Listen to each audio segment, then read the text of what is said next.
قرآن مجید کی یہ صورت بھی ایک لو سٹوری ہے اللہ رب العزت اور ان کے حبیب صلی اللہ علیہ وسلم کے درمیان، اور اس صورت کو ذرا غور سے سمجھنے کی کوشش کریں گی تو آپ کو عجیب باتیں سامنے آئیں گی۔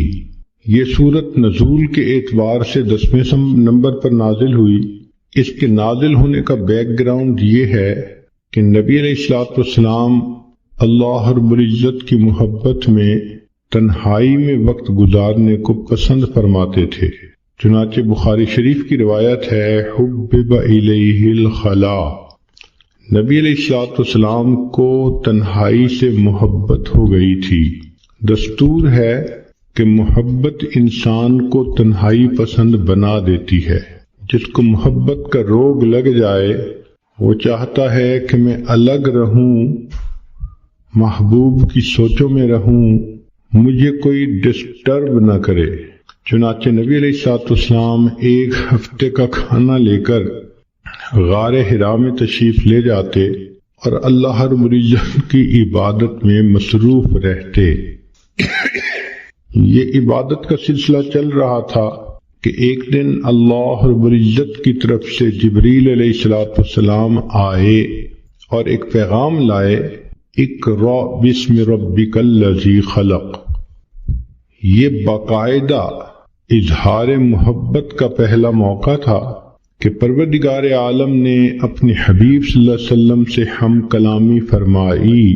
پھر نبی علیہ الصلوۃ والسلام کو یہ حکم ملا کہ آپ جائیے اور لوگوں کے سامنے میری وحدانیت کو بیان کیجیے۔ نبی علیہ الصلوۃ والسلام مکہ مکرمہ تشریف لائے اور وہاں آ کر آپ صلی اللہ علیہ وسلم نے اللہ تعالیٰ کی وحدانیت کا تذکرہ فرمایا۔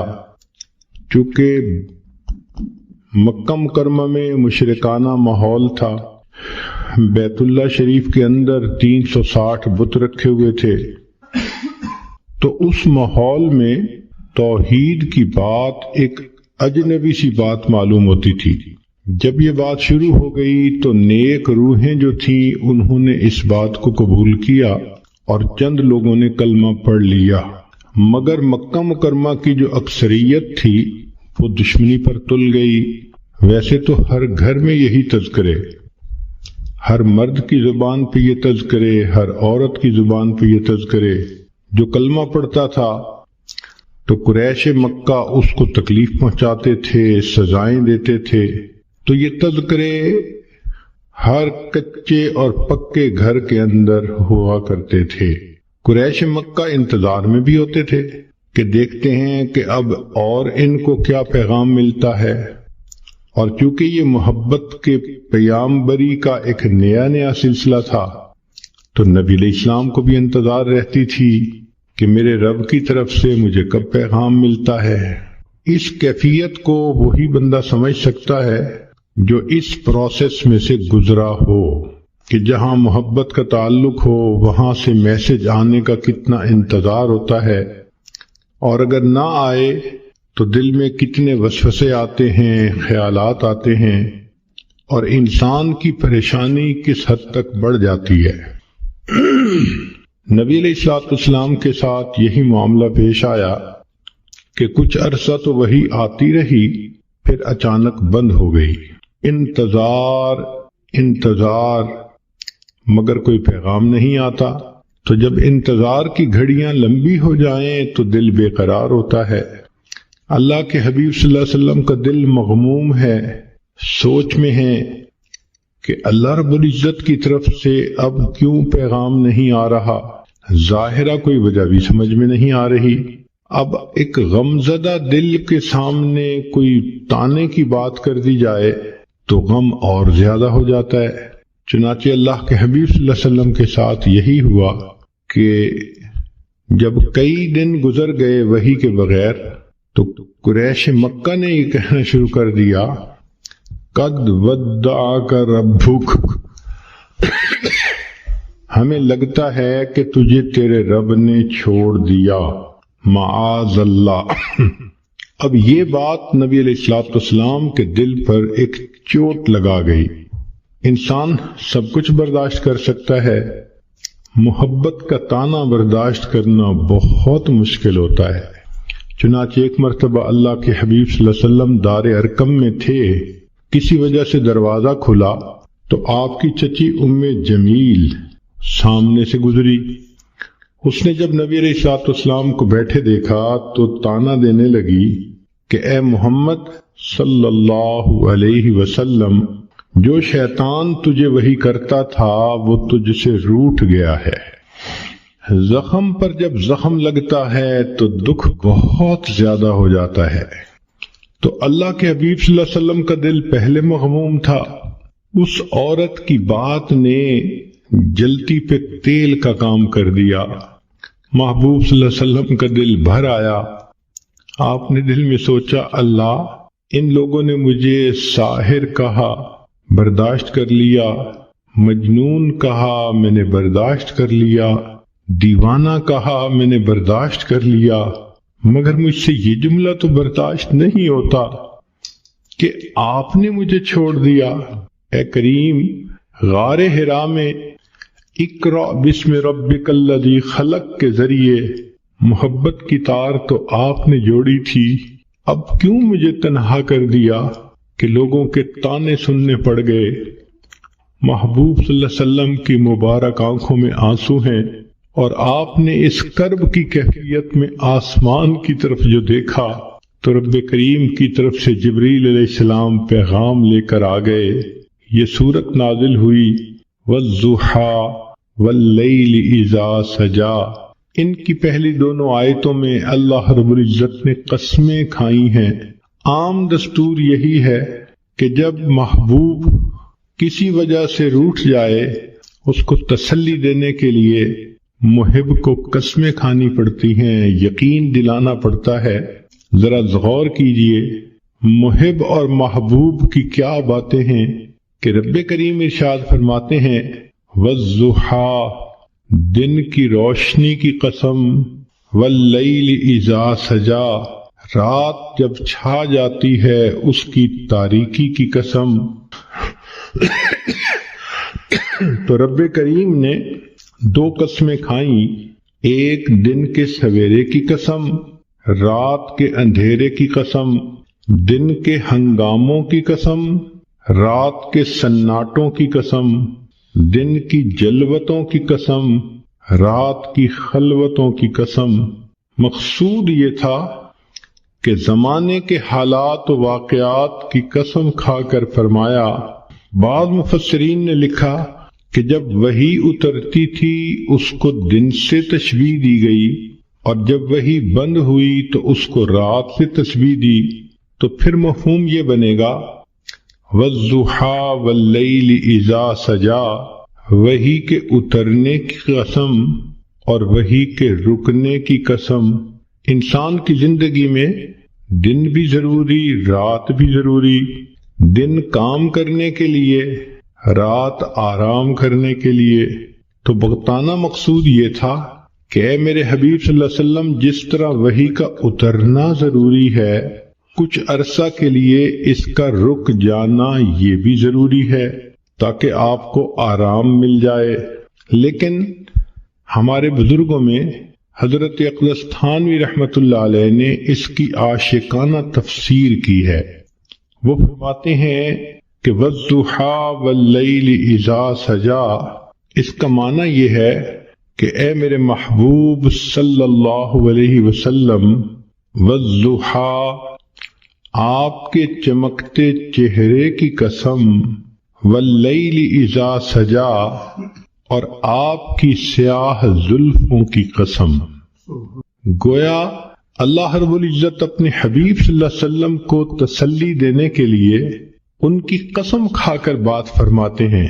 جب محبوب روٹھ جائے تو محب اس کو منانے کے لیے عموماً یہ طریقہ اختیار کرتا ہے کہ تم اپنے خوبصورت چہرے کو دیکھو، تم اپنی زلفوں کو دیکھو، بھلا یہ چہرہ چھوڑنے کے قابل ہے؟ کون اسے چھوڑ سکتا ہے؟ تو ہو بہو یہی معاملہ بنا کہ رب کریم نے فرمایا وَالضُّحَىٰ وَاللَّيْلِ إِذَا سَجَىٰ، اے محبوب صلی اللہ علیہ وسلم، آپ کے چمکتے چہرے کی قسم، آپ کی سیاہ زلفوں کی قسم، چہرہ مبارک دن کی مانند اور زلفیں رات کی مانند۔ گویا اللہ رب العزت نے اپنے حبیب کے اندر ان دونوں کو ایک وقت میں جمع فرما دیا۔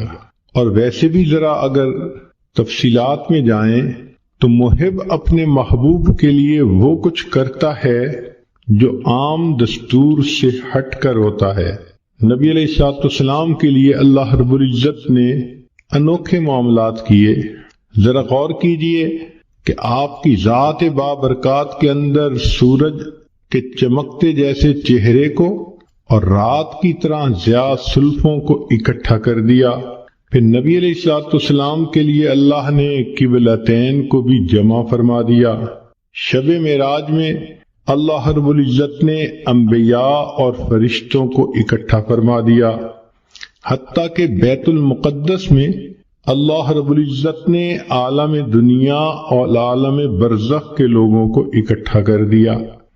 تو محبوب صلی اللہ علیہ وسلم کے لیے اللہ نے ایسے کام کیے جو عام لوگ انہونے سمجھتے ہیں، اور محبت میں تو یہ ہوتا ہی ہے۔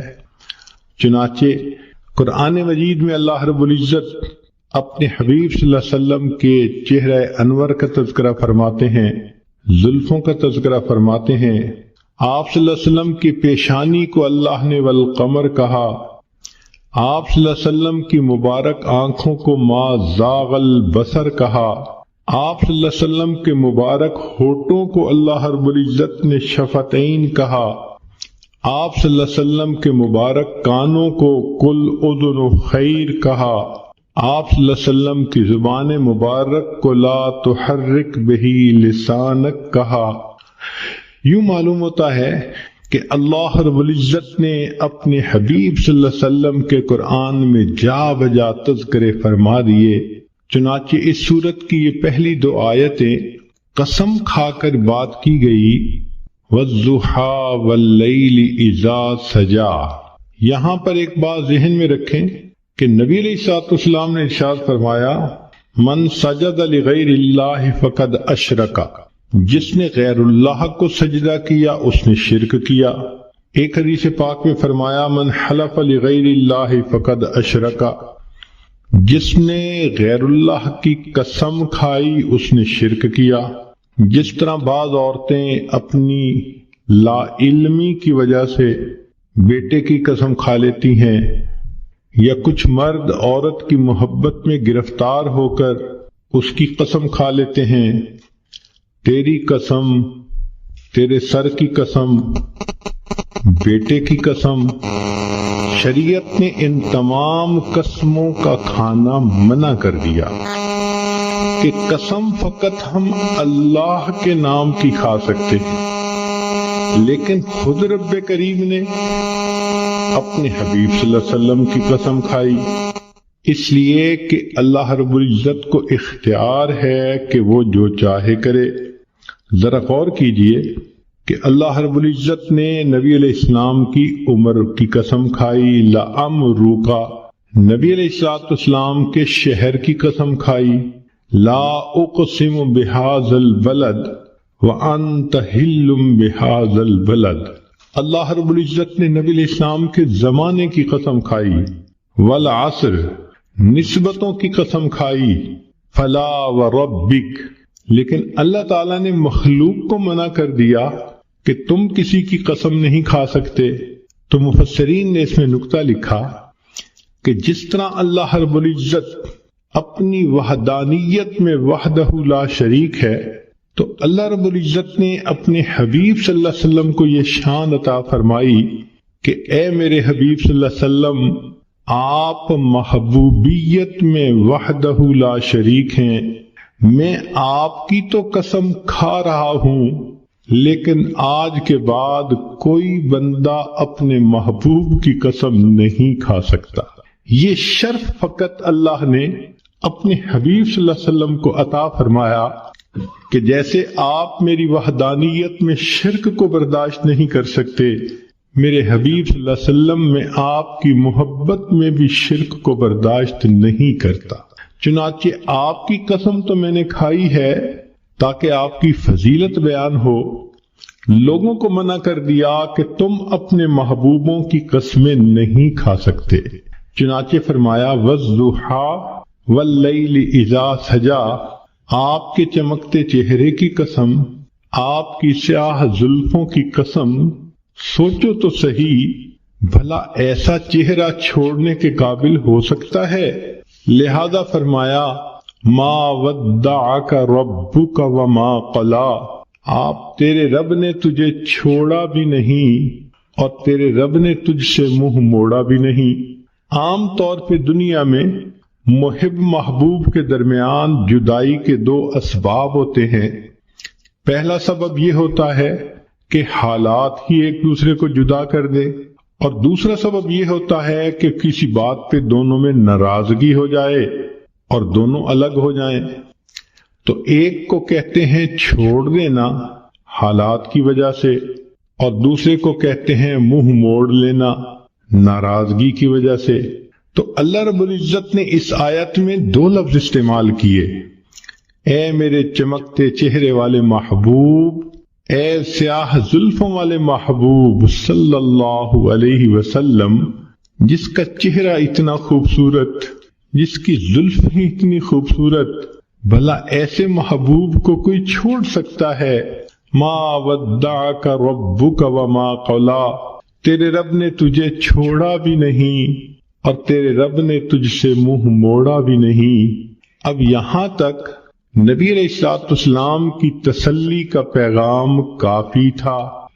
صرف اگر یہ 3 آیتیں اتار دی جاتی تو بات مکمل ہو جاتی کہ نبی علیہ السلام کو میسج مل گیا کہ ہم نے آپ کو چھوڑا بھی نہیں، آپ سے منہ موڑا بھی نہیں۔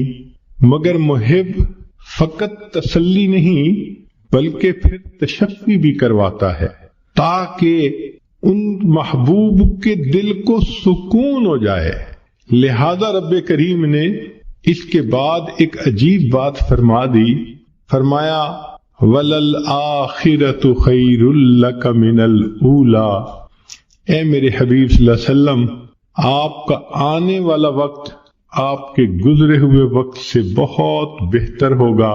اس کی مثال ایسے ہی ہے کہ جیسے قسمیں کھا کر پہلے تو تسلی دے دی اور پھر کہہ دیا کہ جو ہو گیا وہ تو ہو گیا، آنے والے وقت میں ہم اور زیادہ محبت کے ساتھ رہیں گے۔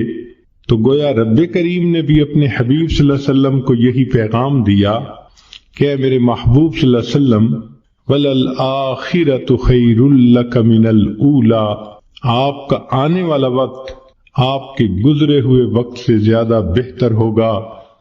اس ایک جملے کے اندر رب کریم نے سمندر کو کوزے میں بند کر دیا۔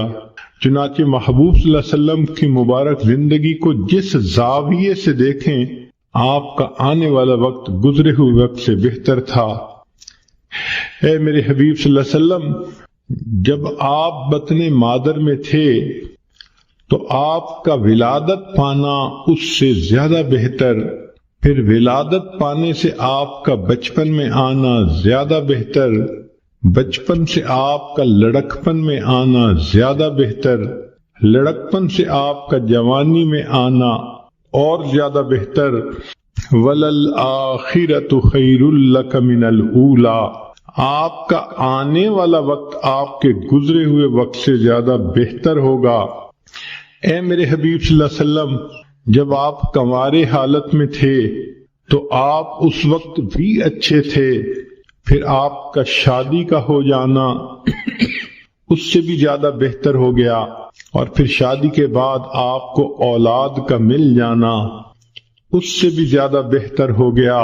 وَلَلْآخِرَةُ خَيْرٌ لَكَ مِنَ الْأُولَىٰ، آپ کا آنے والا وقت آپ کے گزرے ہوئے وقت سے زیادہ بہتر۔ چنانچہ جب آپ غار حرا میں جا کے عبادت کرتے تھے آپ کا وہ وقت بھی بہت اچھا تھا، لیکن آپ پر وحی کا اترنا اور بھی زیادہ بہتر ہو گیا، اور پھر آپ صلی اللہ علیہ وسلم کا بیت المقدس میں جا کے انبیاء کی امامت کروانا اس سے بھی زیادہ بہتر ہو گیا، اور پھر آپ کا عرش کے اوپر جا کر اپنے رب سے ملاقات کرنا اس سے بھی زیادہ بہتر ہو گیا۔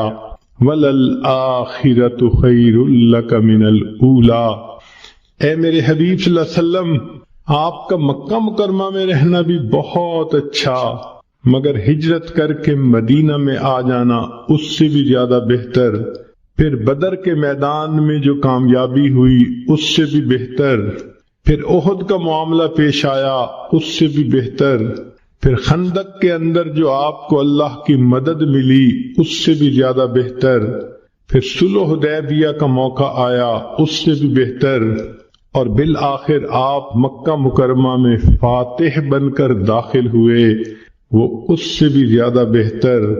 وَلَلْآخِرَةُ خَيْرٌ لَكَ مِنَ الْأُولَى، اے میرے حبیب صلی اللہ علیہ وسلم، آپ کا دنیا کے اندر رہنا بہت اچھا، مگر پھر آپ کا دنیا میں پردہ فرمانا اس سے بھی زیادہ بہتر، پھر آپ کا حشر میں اٹھنا اس سے بھی زیادہ بہتر، پھر آپ کو مقام محمود کا ملنا اس سے بھی زیادہ بہتر، پھر آپ کو شفاعت کا تاج پہنایا جانا اس سے بھی زیادہ بہتر، آپ کا حوض کوثر پہ تقسیم کرنا پانی کو اس سے بھی بہتر، اور آپ کا امت کو لے کر جنت میں داخل ہونا اس سے بھی زیادہ بہتر۔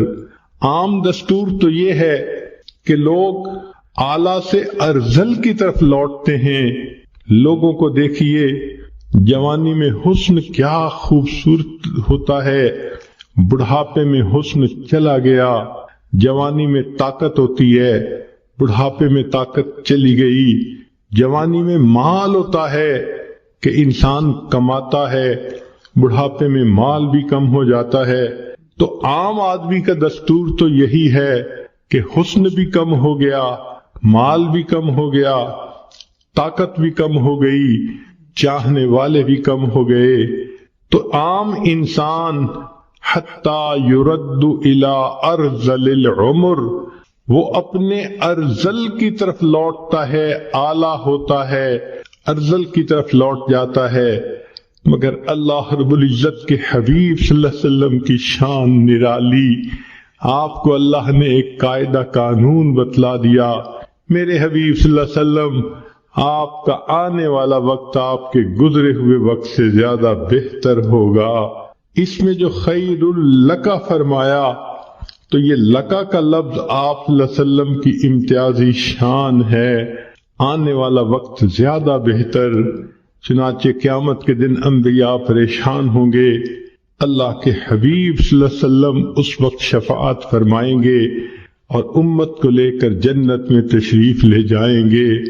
کیا شان ہے اس اللہ کے حبیب صلی اللہ علیہ وسلم کی کہ جو ہر لمحے اعلیٰ سے اعلیٰ کی طرف جا رہے تھے، اور واقعی ان کی اللہ رب العزت نے ان کے ساتھ اس معاملے کو پورا کر دکھایا۔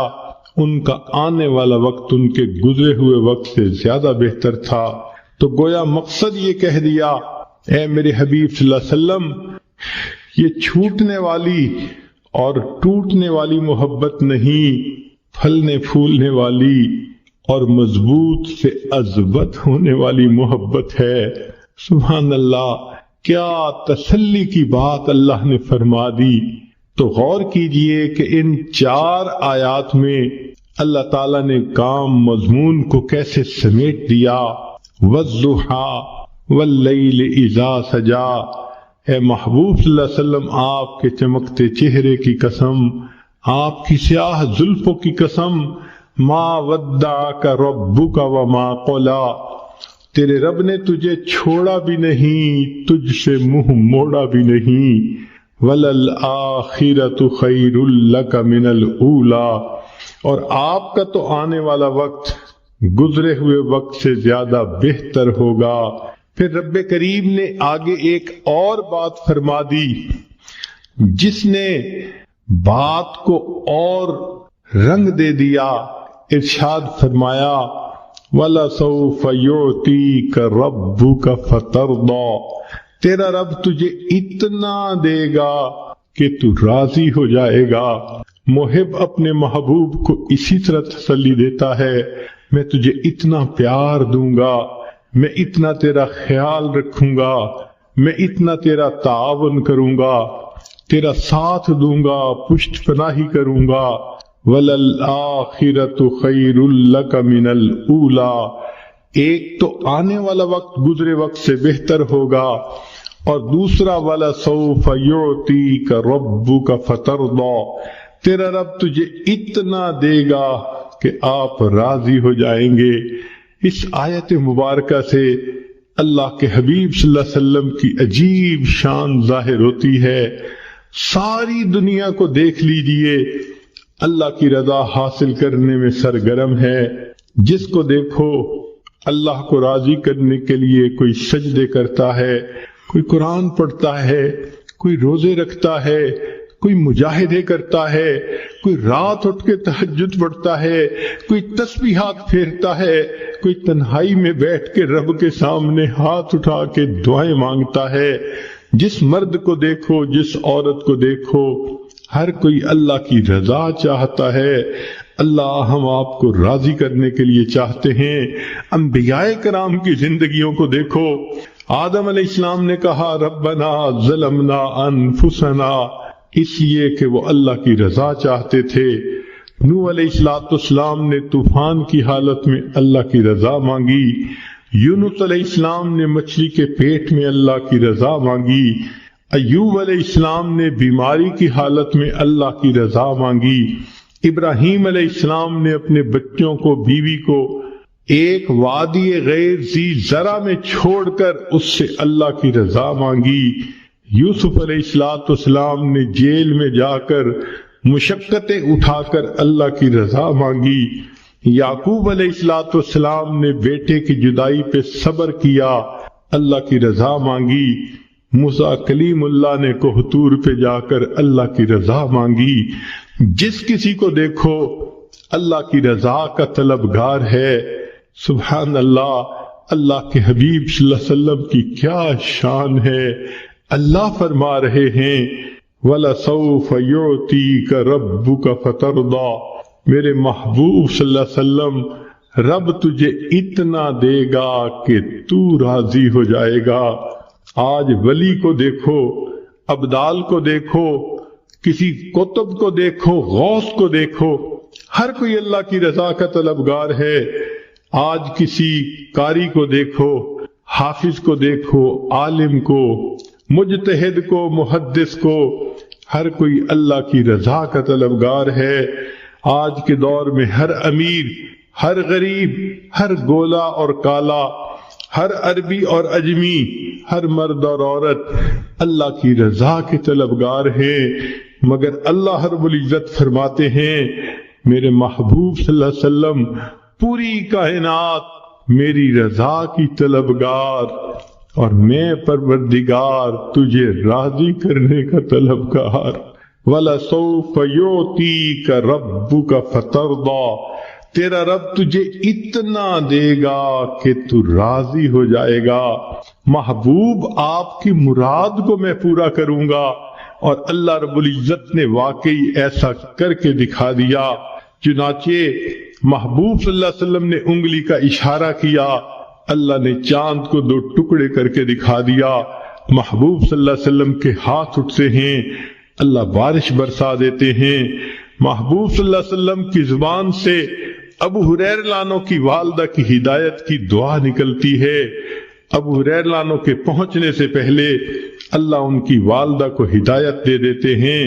محبوب صلی اللہ علیہ وسلم کعبہ کی چوکھٹ پکڑ کے دعا مانگتے ہیں، اللہ عمر لانو کو ایمان کی سعادت دے دیتے ہیں۔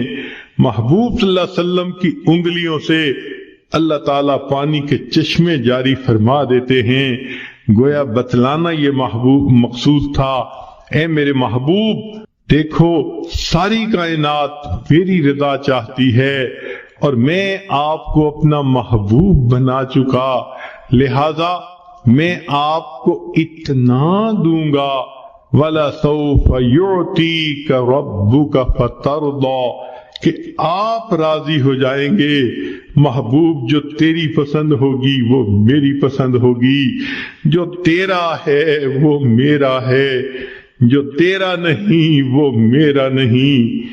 اس لیے ہمارے اکابر یہ کوشش کرتے تھے مدینہ طیبہ میں جا کر دفن ہونا نصیب ہو جائے تاکہ محبوب کا قرب نصیب ہو۔ ذرا غور کیجئے اللہ نے اپنے حبیب صلی اللہ علیہ وسلم کی تمناؤں کو کیسے پورا کیا۔ ایک نماز 4 رکعت کی ہے، 2 رکعت پڑھی، اللہ رب العزت نے نماز کے ختم ہونے کا انتظار نہیں کیا، عین دوران نماز میں وحی فرما دی، اب آپ کے لیے قبلہ کو ہم نے تبدیل کر دیا گیا۔ چنانچہ نبی علیہ السلام نے 2 رکعت پہلے قبلے کی طرف پڑھی اور دوسری رکعت دوسرے قبلے کی طرف پڑھی۔ سبحان اللہ، جب نبی علیہ السلام کو اللہ نے راضی کرنے کا فیصلہ فرما دیا تو محبوب کی امت کے لیے یہ بہت بڑی خوشخبری ہے۔ نبی علیہ السلام پر جب یہ آیت اتری تو محبوب صلی اللہ علیہ وسلم نے فرمایا کہ اللہ تعالیٰ نے فرمایا ہے میں تجھے راضی کر دوں گا۔ فرمایا میں اس وقت تک راضی نہیں ہوں گا جب تک میرا آخری امتی بھی جنت میں داخل نہیں ہو جائے گا۔